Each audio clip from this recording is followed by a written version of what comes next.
Some sequel cleanup from previous seasons led me to Witchboard 3: The Possession, the first film in the series not to be directed by Kevin Tunney, even though he wrote the script. There are various rumblings as to why he didn't get to direct the third installment, mostly stemming from an incident where the studio wanted Amy Dolenz to get naked against her wishes in Witchboard 2, and Tunney took her side. But anyway, that's ultimately not important to the franchise since Witchboard 3, like Witchboard 2, has nothing to do with the film that came before it. A young couple moves into a modest apartment building where their neighbor is a bit of a creepy dude who collects creepy shit and gets creepy stock tips from a creepy Ouija board. This is a joke, Francis. You think so? Yeah. The Ouija's been around since the days of Pythagoras, 540 BC. No, sir. No, that's not true. Do your research next time, man. Jeez. Why don't you ask that Ouija board to look up Wikipedia for you? In the future, I mean, or something.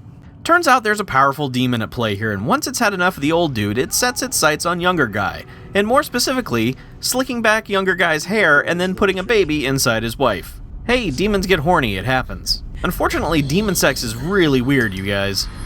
I'm not gonna kill you. I'm gonna fuck you.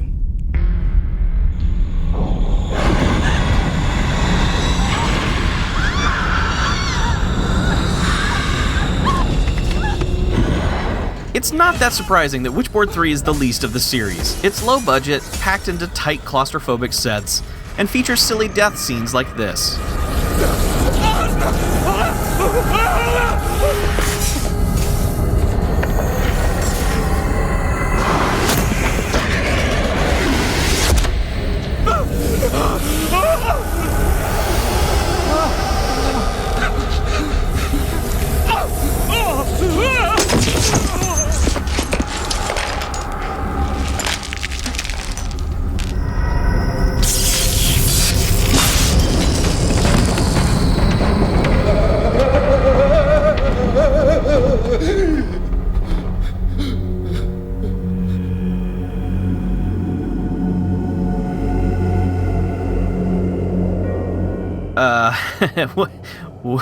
What?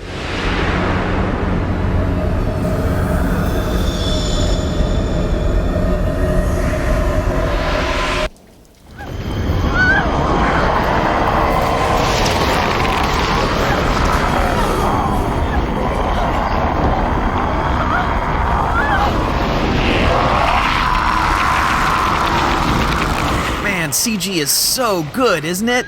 So yeah, please just skip this one and go watch the original Witchboard instead. Just revel in all its 80s goodness and tawny cataneity. While it's not related to the Witchboard series, I'll go ahead and talk about 2014's Oujia here. The marketing for this movie and the characters in it all say Ouija, but we know better, and they should have too. A young lady screws around with a witchboard, solo, which we all know you don't do. That gets her killed, and all her friends start to investigate her death. They also start screwing around with the Ouija board, and then they're being haunted too. If there's anything positive about this limp, pedestrian PG-13 horror movie, it's the kinda creepy message the ghost demon things keep leaving for everyone. It simply repeats, "Hi friend," over and over again, which can be unnerving. But other than that, it's almost a completely nothing movie. The cast isn't interesting, nothing happens for huge stretches of time. There's a lot of people getting dragged off into the darkness, which is a vastly overused image in horror films of late. There's one, maybe two jump scares worth noting, but other than that, there's nothing here. Again, watch Witchboard, and ignore all this other garbage. Okay.